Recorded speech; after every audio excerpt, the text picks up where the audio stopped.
And welcome back to the Upside Sports Network. My name is Michael. Appreciate you guys joining us today. Had a lot of fun the last few days doing some fantasy drafts with you guys. Late last night, we did our quarterback rankings release show a few nights ago, running backs. Now it's time for the wide receivers. Just posted a video out there on YouTube to let you guys know, so appreciate those of you who followed the link over. And if you're new to the Upside, make sure you hit that like and subscribe button. Really does help us out. Follow us on Twitter at UpsideSN and on Facebook, Upside Sports Network. So let's kind of dig right in, shall we? Now, as far as rankings, pretty much everybody has Justin Jefferson at the top of the board this year. However, after that is where I really see some uncertainty. Let's kind of go ahead and do the wide receiver room first, just so you can kind of see how everybody at least has the consensus ranks on ESPN. Jefferson, Chase, Kupp, I think everybody has those guys as the top three. Hill and Adams, maybe Diggs is kind of out in that next three. And then you got guys like CeeDee Lamb and all those guys after that. But top of the board has to be 1-1 Justin Jefferson. And he's likely to go first in almost every single draft this year. I've done one draft so far where he did not go number one. So if you're hoping to get him at number 2, number 3, I don't think it's going to happen. If you really want him on your team, you're going to have to engineer some type of a trade if you don't get that first pick. But he is certainly going to be a costly piece. You look at what his projections are right now, according to ESPN, about 322 points they're expecting for him. They're expecting about 9 touchdowns, almost 1,500 yards, almost 115 receptions. He's going to have a monster year. And Minnesota's kind of a pass-first offense. It's no longer Mike Zimmer as head coach. It's kind of it's got O'Connell there as their head coach now. They want to pass the ball. Kirk Cousins is trying to prove himself to earn that next big contract. And Dalvin Cook is no longer there. They have more of a pass-catching running back right now than they ever have have had in the last few years anyway with Dalvin Cook. Alexander Madison's going to get a lot of work this year. He's been drafted way too low in drafts this year, but looking at the wide receiver room right now, the obvious selection has to be Justin Jefferson. Now, I hear some of you guys out there saying, wait, Cooper Kupp, isn't he one of the best receivers in the game just a year ago? Same thing with Jamar Chase. Both of those guys aren't necessarily as consistent as what I think Justin Jefferson's going to bring you. I think the floor for a Justin Jefferson is so much higher than either Chase or Kupp. If Burrow misses time due to injury, if Chase misses time due to injury, Kupp misses time due to injury, I don't really have those concerns with Justin Jefferson. Tyreek Hill is kind of on the outside of that top 3 group. Another really high-quality receiver. He has a chance to be the number 1 receiver in fantasy, but for me, Justin Jefferson is the one at the top, and I don't think it's all that questionable. Now, at number 2, that's where it gets a little bit interesting. I think the conversation really boils down to Chase and Kupp, in my opinion. I'm probably going to be steering away from either of those based on how they're going to be drafted this year. But as far as rankings overall, I would say probably Chase and then Kupp, just like they have here. Welcome in, DMG. Yes, I agree. Justin Jefferson won for sure. I just think the offense is much more explosive for the Cincinnati Bengals, and Chase is the biggest reason outside of Joe Burrow for why they're so explosive. I think Cooper Kupp's a very good receiver. I just think the Rams have had their day in the sun. It's kind of a slow, winding trail down for them right now, and I don't necessarily see them as being a prolific offense. Their defense isn't going to be able to take the ball away either. He had an injury season last year as well. I'm just not going to see kind of a small receiver who's already been nicked up last year to come in and be not nicked up again. So I would clearly go Chase as my number 2 receiver. Now, the talent is certainly there for Cooper Kupp. And like I said, he was in the conversation for 1, 2, or 3. But for me, he's not 3 either. For me, number 3 is going to have to be Tyreek Hill. With a healthy Tua Tagovailoa for an entire season, we're talking about probably a top 3 lock in fantasy football this year in Tyreek Hill. He is going to go in the top 10 of your fantasy football draft, so he will have to be your first-round pick. You might have to overreach for him a little bit in that case. So Tyreek Hill, very dynamic receiver. I really like both of the Dolphins receivers, but for me, Tyreek Hill just has a little bit higher ceiling, and that's why I probably put him ahead of Waddle. That's also why I put him ahead of Cooper Kupp, because his floor is also so high. We saw last year the production that he gave us, even with Tua Tagovailoa missing significant time last year. If Tua goes down due to injury, career-ending concussion, whatever the case may be, I still have belief that Tyreek Hill is going to still be able to put up enough numbers, whereas Cooper Kupp, I'm not sure he can be healthy, let alone a guy like Matthew Stafford, let alone be in a productive offense with the LA Rams. Now, I know everybody's darling coach a few years ago was Sean McVay, and Sean McVay we trust. I'm not buying it. The talent just isn't there. The offensive line can't protect the quarterback, and the quarterback can't throw the ball down the field. Cooper Kupp's numbers drop. That makes him less valuable in fantasy. Well, if you had him in discussions at 1, you had him in discussions at 2, you had him in discussions at 3, surely he's your number 4 receiver. No, he's not. Cooper Kupp is not my number 4 receiver. That's going to be Davante Adams. The only question for me is what ultimately happens with him around the trade deadline, etc. Do the Raiders, if they're in a position where they're losing, decide to flip him for assets? That could be a conversation around that point. But if the Raiders' offense is able to hold up, and they're 8-8 by the end of the seasons, 8-9, 9-8, somewhere in there. If they're around that record point, I think Davante Adams is going to have a monster year. Do I think he's going to be the number 1 receiver? No, but he has that level of talent to be able to be the number 1 receiver on any given week. Do I think he'll finish as the number 1 receiver in all of fantasy for season long? I do not. That's why I think he's still a top 5 receiver. As dynamic as he is, I just think he's going to be inconsistent at times due to poor play of the team, poor play of the quarterback, or if there's a trade demand as well. But Adams has absolutely produced every season, just like you say there, DMG. One of the most consistent receivers in the entire NFL. He has to be a top 5 receiver, and for me, he's going to be more consistent than a guy like Cooper Kupp. I think that LA Rams offense is going to have 1 week where they're good, 4 weeks where they're bad. I think that Rams team as a whole is going to suffer this year, and that's part of the reason why I have Adams over Kupp. All right, so we got our top 4. We got Jefferson, Chase, Hill, and Adams. Kupp was in discussions for all 4 of those. Surely he's going to be number 5. No, he is not. Sorry, LA Rams fans. I know you guys probably came to this video expecting to at least hear some good news about your team this year heading into the season. And Cooper Kupp, as good of a player as he's shown to be in the past, I think his day in the sun is just about over. I think he's still going to be a productive receiver, don't get me wrong. I think he's way overdrafted for what his value is going to be. So for me, there are pretty much any other number of options in the first round that I would draft over Cooper Kupp. And I know somebody in my draft room is going to take him in the first round, and I'm okay with them having him on their roster and not mine. So who's the number 5 receiver? Stefon Diggs.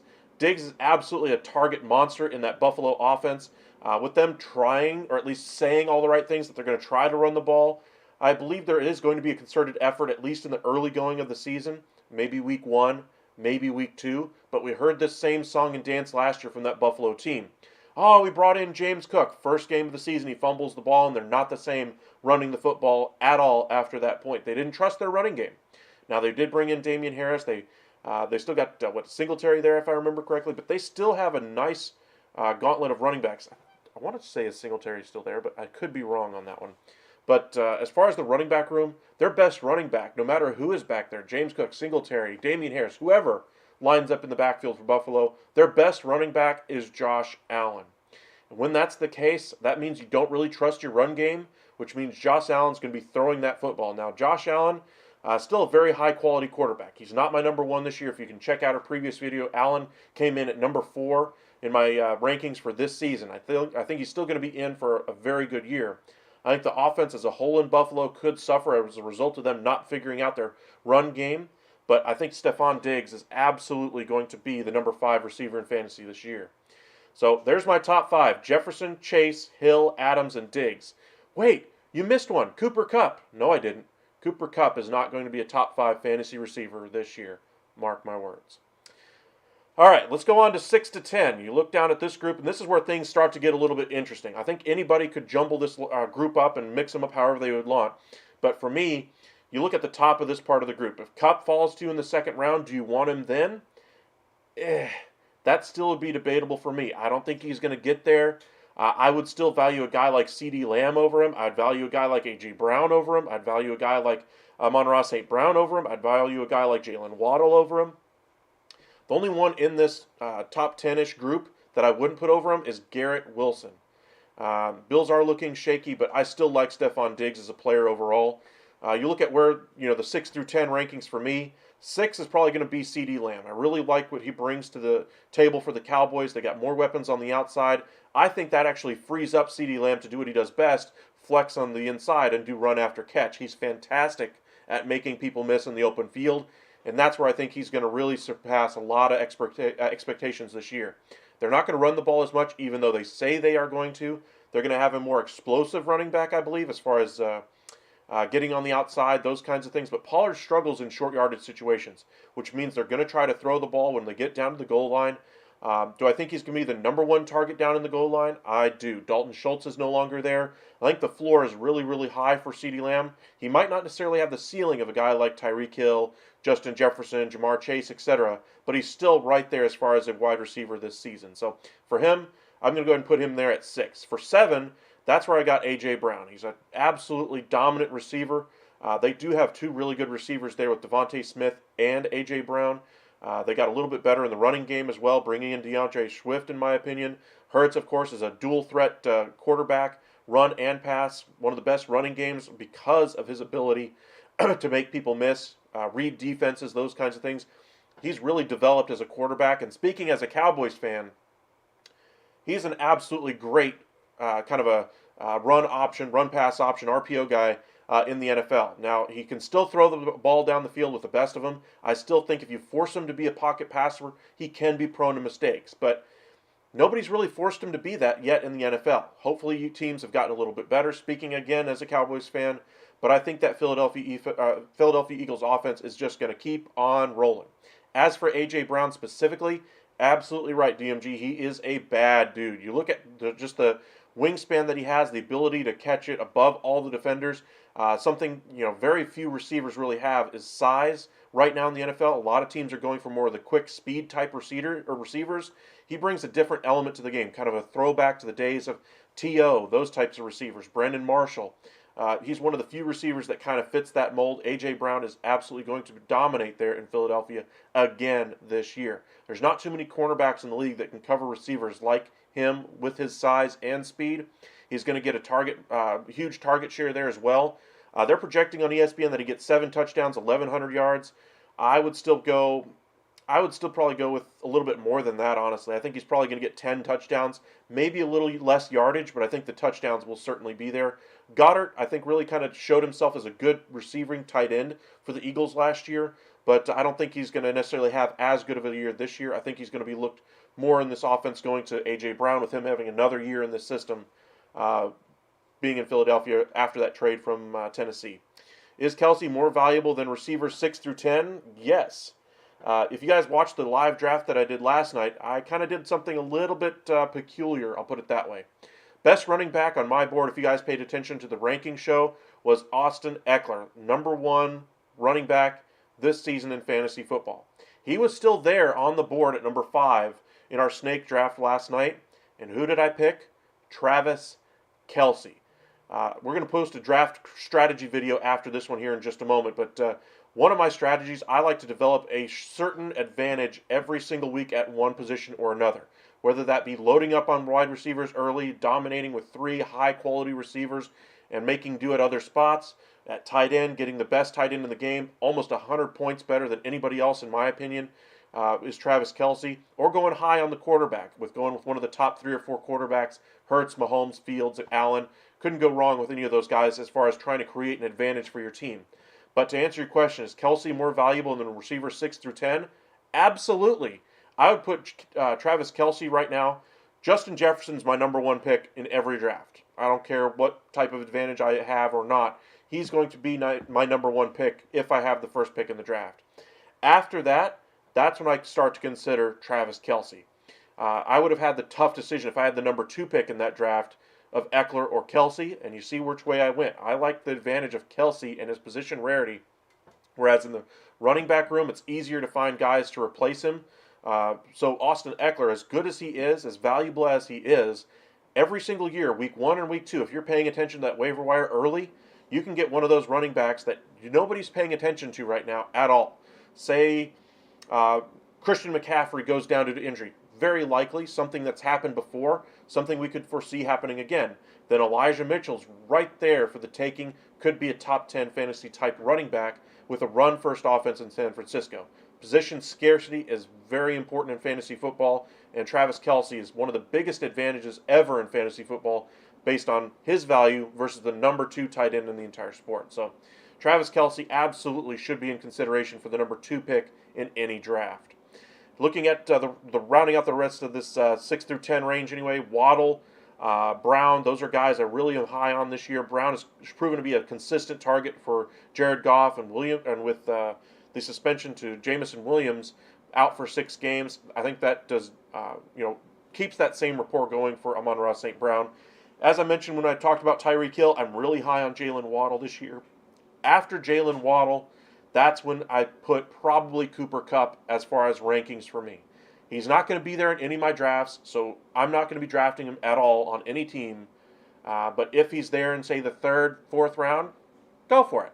But I'm not overdrafting for Cooper Kupp. There's some guys I'm just steering away from that are completely off of my board. Cooper Kupp is one of those players. Alrighty, kind of rounding out the rest of this group here, go kind of the 11 through 20 range, just point out a couple of names. One receiver I'm really high on this year is Calvin Ridley. I think Trevor Lawrence is going to take that next step with Doug Peterson kind of being a gambler there. We're going for it on 4th and 2 fairly often anyway. Trevor Lawrence is going to have more opportunities to throw the ball.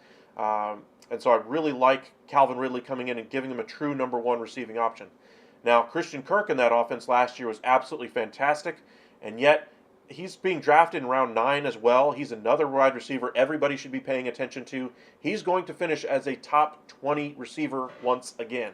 Christian Kirk, I drafted him as my number 4 receiver last year. He ended up starting more than half the games for me last year, and he was fantastic in that role. Calvin Ridley, I think, is going to be a very similar type receiver, put up very similar numbers to a guy like Jalen Waddle or A.J. Brown. And so I think he's kind of an outside of the top 10 guy just because he hasn't proven it in over a year that he can do it. There's always some risk that things don't work out. But for me, Calvin Ridley should be in that next group, that 10 to 15 as far as wide receivers go. You look at another receiver that I'm really high on as well from last year is Deebo Samuel. Samuel last year had a little bit of a down year, but just 1 year ago, best running back on their team, best receiver on their team. I think kind of taking some of that pressure off of him a little bit last year, bringing in Christian McCaffrey. He got a little nicked up here and there at times last year as well. But I think Deebo Samuel is back to being fantastic. DMG wide receiver is deep, but not necessarily as deep as it has been in the past. I think it's very top-heavy. Then there's some good receivers, and then you're just kind of taking lottery tickets after that. So, like in this group, for instance, you're looking at 12 through 19 here. How many of these guys would I really want on my team? T. Higgins I'd take. Deebo, Ridley, and Allen. Cooper could be a little bit of a surprise, but I'm not drafting Metcalf. I'm not drafting Olave. I'm not drafting Devontae Smith. And if I can avoid it, I'm going to not draft Amari Cooper. But he put up solid numbers last year. Their offense should be a little bit better in Cleveland this year with another year with Deshaun Watson under center. And the coach really has to prove himself and win games. Otherwise, he's not going to be there after the trade deadline. He will be fired midseason if they're not competing for the division crown. So they're going to have to pass the ball. They're going to have to be very productive offensively. So Amari Cooper should be productive, but I don't like him nearly as much as Ridley, Samuel, Allen, Higgins, Waddle, and so forth. But that's kind of where I see things at. As far as the receivers that I mentioned that I'm steering clear of, DK Metcalf, Chris Olave, and Devontae Smith.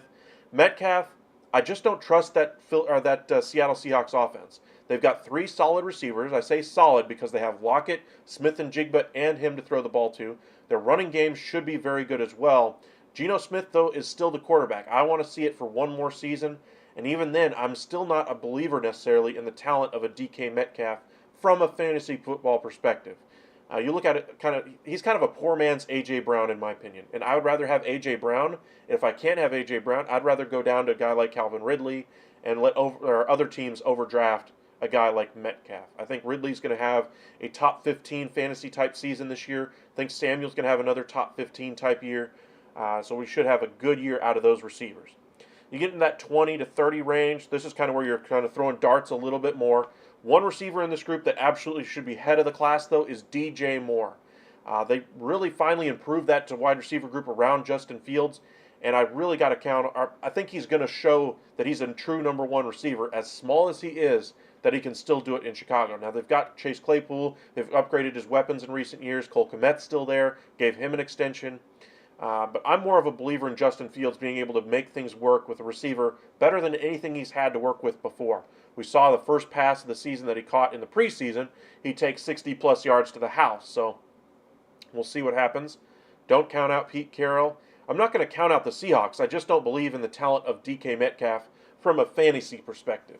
I think they're still got a good team. They were not expected to be this good this quickly, especially after trading away Russell Wilson. Their roster just didn't look that good. They've had some really good drafts in the last couple of years, though, that have really turned around that rebuild quickly.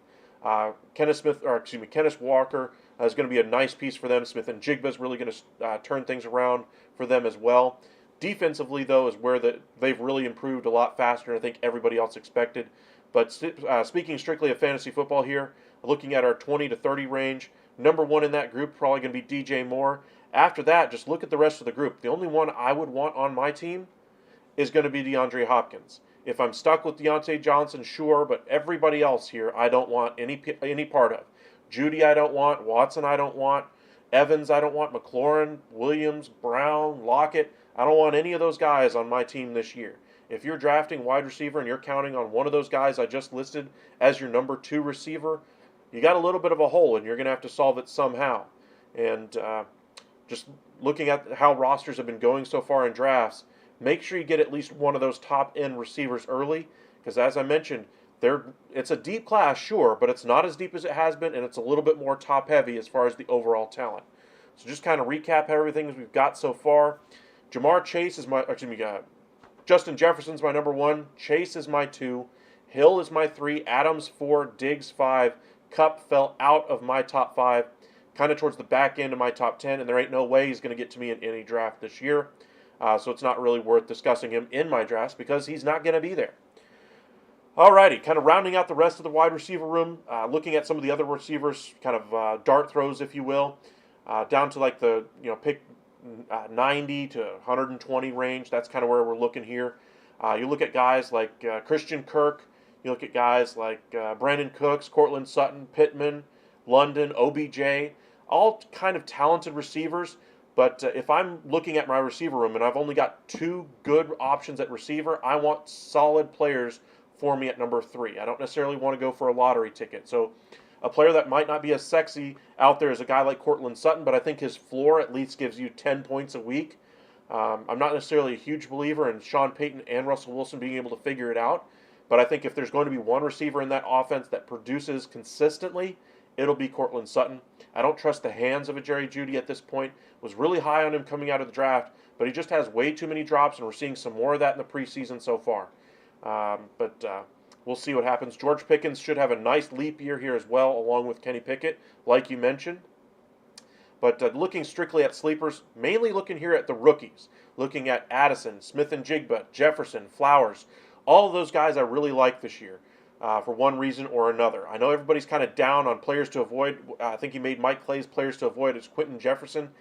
If Mike Williams goes down, which is entirely possible, he has the exact same type of skill set, and I think that's part of the reason why Mike Clay has him on the players to avoid. But Kellen Moore, I trust to be able to spread that ball around. We saw it when he had 3 receivers in Dallas multiple times. I think he's going to have the same type of luxury there. Austin Eckler, he's got a number 1 back to use there as well, and one of the top quarterbacks in the entire NFL, Justin Jefferson, to be able to put him into the top 5 class of the NFL quarterback. So I liked Quentin Jefferson this year. Do I like him more than Addison, Smith and Jigba, or Flowers? Probably not, but those are some other sleepers we need to keep an eye out for. Again, if you're looking for some production late in the draft, some consistency Juju Smith-Schuster for the New England Patriots is another receiver. Had a decent year last year with Kansas City. Should have another decent year, but not great year with the New England Patriots. I'm not a big believer in Mac Jones to be able to push the ball down the field.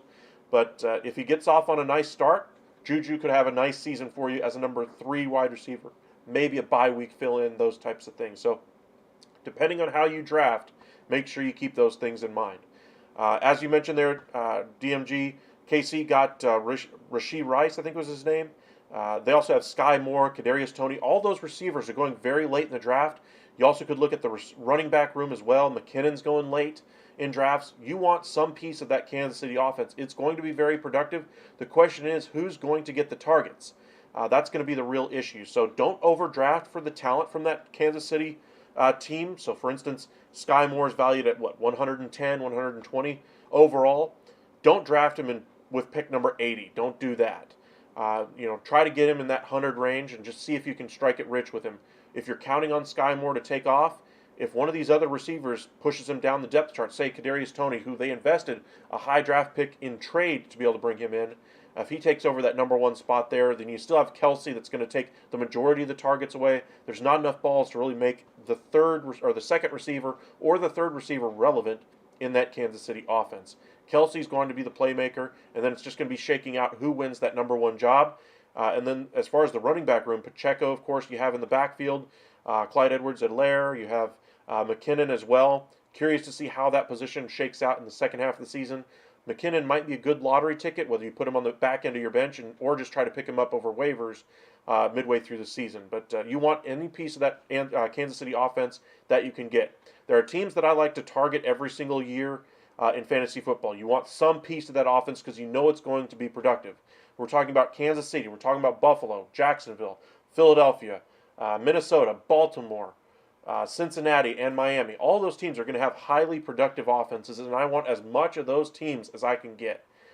Teams like the Carolina Panthers, who are starting a rookie quarterback, teams like the Indianapolis Colts, I might want to steer away from those types of offenses because they're not going to have much production out of those guys because they're going to be relying on a run-first game. So you look at the Indianapolis Colts, one of the best running backs in the entire NFL, Jonathan Taylor, may not play the entire season because of contracts, injuries, whatever the case may be. Plus, they're going to load up the box when he is healthy. So don't overdraft for players playing on poor teams, even if they're a dynamic talent like Jonathan Taylor. But to just kind of wrap up the video here, number 1, Justin Jefferson, 2, Chase, 3, Hill, 4, Adams, 5, Diggs. And some players that I'm really looking to try to keep on my roster this year, Calvin Ridley, A.J. Brown, Deebo Samuel, players like that I really want to target in rounds 2 and 3. But appreciate you guys joining us here today. We'll have our draft strategy video coming out here in just a moment. We're going to go ahead and close this video down. That way it kind of gets everything set for people who want to check out the video later. And then we'll do our draft strategy video here in just a moment. So be sure to hit that like and subscribe button on the video. Head on over to our Twitter page @UpsideSN and on Facebook, Upside Sports Network. We'll see you guys in just a moment.